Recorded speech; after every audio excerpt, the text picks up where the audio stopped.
नमस्कार साथियों, आपका स्वागत है सोर्स ऑफ ई नॉलेज में। आज के इस वीडियो के माध्यम से हम इसरो के बारे में जानेंगे। इसरो का पूरा नाम है इंडियन स्पेस रिसर्च ऑर्गेनाइजेशन, जिसे हिंदी में भारतीय अंतरिक्ष अनुसंधान संगठन कहते हैं। उसकी पूरी जानकारी जो है, डिटेल इन्फॉर्मेशन हम लोग देखेंगे इस वीडियो में, तो बने रहें और इस वीडियो को ज़्यादा से ज़्यादा शेयर करें। हम सभी जानते हैं कि भारत के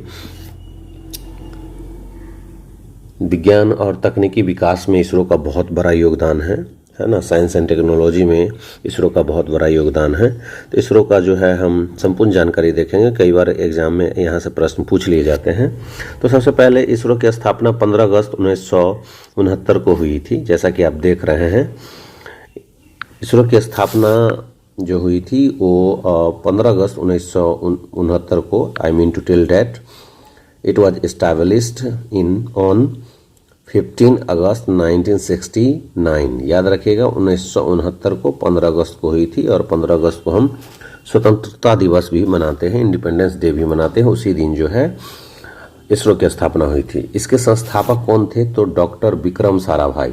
my dear friends, you have to remember this. Its founder was doctor Vikram Sarabhai. Bharat के अंतरिक्ष कार्यक्रम के जनक कहलाते हैं। कई बार एग्जाम में पूछ दिया जाता है, this can be asked that, Bharat के अंतरिक्ष कार्यक्रम के जनक कौन थे? तो डॉक्टर विक्रम साराभाई, जो कि इसरो के क्या थे? संस्थापक थे, फाउंडर थे। He was the founder of ISRO, doctor Vikram Sarabhai.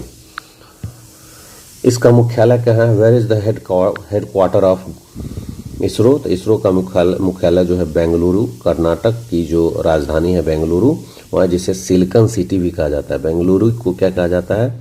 Silicon city भी कहा जाता है, क्योंकि सिलिकॉन का उत्पादन सबसे ज़्यादा यहाँ, सबसे ज़्यादा सिलिकॉन होता है यहाँ, इसलिए सिलिकॉन सिटी कहा जाता है बेंगलुरु को। और कर्नाटक की राजधानी कहाँ है? बेंगलुरु। हम सभी जानते हैं कि कर्नाटक में जो है कोलार जो है ना, कोलार माइन है, और वो है सोना सबसे ज़्यादा जो है, गोल्ड जो है सबसे ज़्यादा जो होता है वो आपको कर्नाटक में ही होता है, आपको पता होगा। तो कर्नाटक की राजधानी जो है वो कहाँ है? बेंगलुरु है। और ये इसरो का क्या है? हेडक्वार्टर है, अर्थात इंडियन स्पेस रिसर्च ऑर्गेनाइजेशन का हेडक्वार्टर जो है बेंगलुरु है। इसके संस्थापक डॉक्टर विक्रम साराभाई, जो भारत के प्रथम अंतरिक्ष कार्यक्रम के जनक कहलाते हैं।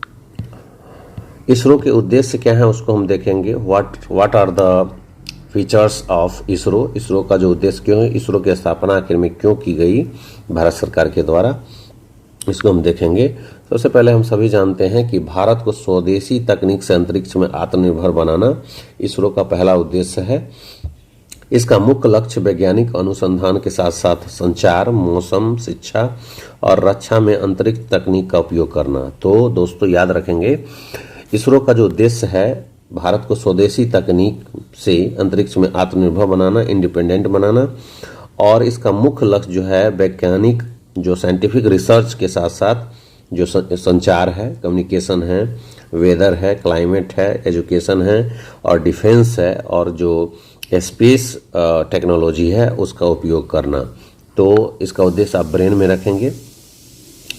अगला है, बहुत इम्पोर्टेंट है, अब हम जो देखेंगे वो है आपका इसरो की प्रमुख उपलब्धियां, जिसे हम कहते हैं की अचीवमेंट्स ऑफ इसरो। इसरो की प्रमुख उपलब्धियां क्या हैं? सबसे पहला है आपका सैटेलाइट लॉन्च व्हीकल, जिसे हम SLV के नाम से जानते हैं। ये पहला स्वदेशी रॉकेट है जो कि इसरो के द्वारा तैयार किया गया था। तो पहला स्वदेशी रॉकेट अगर पूछा जाए तो SLV है, सैटेलाइट लॉन्च व्हीकल है। इसको आपको ब्रेन में रखना है। अब इसका लॉन्चिंग कब हुआ था वो भी देखना जरूरी है ना। SLV-3 से रोहिणी सैटेलाइट को 1980 में लॉन्च किया गया। भारत अंतरिक्ष में उपग्रह भेजने वाला छठा देश बना उस समय में। भारत का पहला स्वदेशी रॉकेट जो है ना, rocket SLV satellite launch vehicle SLV-3 से जो है रोहिणी सैटेलाइट को, है ना, रोहिणी सैटेलाइट को 1980 में लॉन्च किया गया, और भारत अंतरिक्ष में उपग्रह सैटेलाइट भेजने वाला जो है छठा देश बन गया था। अब आगे है देखेंगे जो कि बहुत महत्वपूर्ण है। दूसरा जो है उपलब्धि क्या है, इसरो की दूसरा उपलब्धि क्या है उसको हम देखने का प्रयास करेंगे। जैसा कि आप देख रहे हैं इनसैट और IRS सैटेलाइट सीरीज। इनसैट जो है वो संचार और मौसम उपग्रह से संबंधित है। IRS रिमोट सेंसिंग उपग्रह है, कृषि, जलवायु और नक्शा तैयार करने में उपयोगी है, जो कि इसरो के द्वारा ही तैयार किया गया था। सबसे महत्वपूर्ण है मेरे प्यारे दोस्तों वो है चंद्रयान मिशन। तीसरा जो है उपलब्धि इसरो की का क्या है, चंद्रयान मिशन। चंद्रयान 1 2008 में चंद्रमा पर पानी की खोज करने वाला पहला भारतीय मिशन था, है ना। 2008 में चंद्रयान 1 जो है भेजा गया था। और दूसरा है चंद्रयान 2 जो कि 2019 में ऑर्बिटर सफल रहा, लेकिन लैंडर विक्रम सॉफ्ट लैंडिंग में असफल रहा, है ना। और चंद्रयान 3 जो कि 2023 में चंद्रयान 3 जो भारत चंद्रमा के दक्षिणी ध्रुव पर पहुंचने वाला पहला देश बना। बहुत बार क्वेश्चन पूछ देता है कि भारत कौन सा देश जो है चंद्रमा के दक्षिणी ध्रुव पर पहुंचने वाला पहला देश बना, तो भारत बना। और वो कब बना, तो 2023 में बना। और इसरो ने चंद्रयान 3 जो है भेजा था और सफलतापूर्वक जो है वो भारत चंद्रमा के दक्षिणी ध्रुव पर जो है पहुंच गया था। अब है मंगलयान, बहुत इंपॉर्टेंट है दोस्तों मंगलयान, इसको देखेंगे। मंगलयान के बारे में क्या है, जिसे मॉम भी कहते हैं। और ये जो है 2013 में इस पर एक मूवी भी आई हुई है ना, मॉम, है ना। मंगलयान भारत का पहला मंगल मिशन, अतः मंगल ग्रह पर भेजा था अपना मंगलयान इसरो। विश्व का सबसे सस्ता और सफल पहला प्रयास, भारत सीधे मंगल तक पहुंचने वाला पहला देश बना था, है ना। तो ये आपको ब्रेन में रखना है। अगला है गगनयान मिशन, बहुत इंपॉर्टेंट है दोस्तों। गगनयान मिशन आने वाला मिशन है, जो भविष्य में जो है गगनयान मिशन आने वाला मिशन है। भारत का पहला मानव अंतरिक्ष मिशन है। 2025 तक भारतीय अंतरिक्ष यात्रियों को लो अर्थ ऑर्बिट में भेजने की तैयारी है, तो बहुत महत्वपूर्ण है दोस्तों। आगे देखिएगा इसरो के प्रमुख प्रक्षेपण यान अर्थात लॉन्च व्हीकल कौन कौन है, आप देख सकते हैं। PSLV है, जिसे पोलर सैटेलाइट लॉन्च व्हीकल बोलते हैं। PSLV को पोलर सैटेलाइट लॉन्च व्हीकल, जो क्या करता है,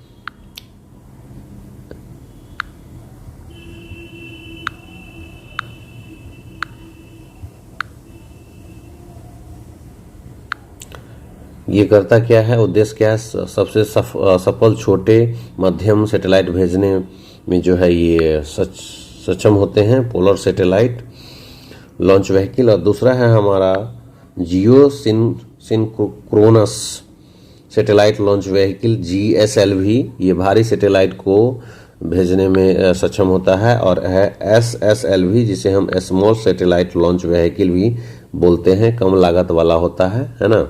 ये ब्रेन में आपको रखना है। अब है प्रमुख वैज्ञानिक, जो है इसरो से जुड़े हुए प्रमुख वैज्ञानिक है और उसके अध्यक्ष हैं, उसको देखेंगे। डॉक्टर विक्रम साराभाई, जो कि संस्थापक अध्यक्ष थे, है ना। भारतीय जो है कह सकते हैं अंतरिक्ष कार्यक्रम के जनक कहलाते हैं। डॉक्टर APJ अब्दुल कलाम, जो SLV के प्रमुख थे। और डॉक्टर K Sivan, जो कि चंद्रयान 2 के समय में थे, K Sivan। और S सोमनाथ, जो वर्तमान में अभी अध्यक्ष हैं। इसरो के वर्तमान में अध्यक्ष कौन है, तो S सोमनाथ है। ये आप ब्रेन में रखेंगे। हाल ही की बड़ी घटनाएं जो कि इम्पोर्टेंट है हमारे एग्जाम के लिए, हाल ही की बड़ी घटनाएं जो 2023 से 25 में हुई है, इसरो के द्वारा जो है लॉन्च किया गया है। चंद्रयान 3 सफलतापूर्वक चंद्रमा पर उतरा। आदित्य L1 मिशन, जो भारत का पहला सौर मिशन है, ये है। XPoSat mission 2024, X-ray polarisation satellite. और गगनयान मानव रहित परीक्षण, है ना। और उसके बाद इसरो से जुड़े महत्वपूर्ण तथ्य, फैक्ट्स फॉर एग्जाम, इसको ब्रेन में रखना है आपको, जो कि आपके एग्जाम के लिए बहुत ही महत्वपूर्ण है। देखेंगे इसको।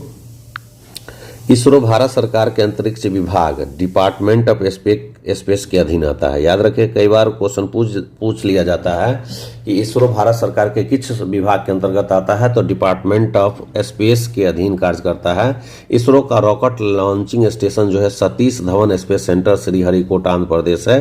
और इसरो का अपना नेविगेशन सिस्टम नाविक है, याद रखिएगा, इसरो का अपना जो नेविगेशन सिस्टम है नाविक है। और इसरो का रॉकेट लॉन्चिंग स्टेशन जो है वो सतीश धवन स्पेस सेंटर है, श्रीहरिकोटा आंध्र प्रदेश से है। और इसरो भारत सरकार के अंतरिक्ष विभाग डिपार्टमेंट ऑफ स्पेस के अधीन काम करता है। तो ये वीडियो कैसा लगा जरूर कमेंट करेंगे, लाइक करेंगे, ज़्यादा से ज़्यादा शेयर करने का प्रयास करेंगे क्योंकि महत्वपूर्ण वीडियो था दोस्तों।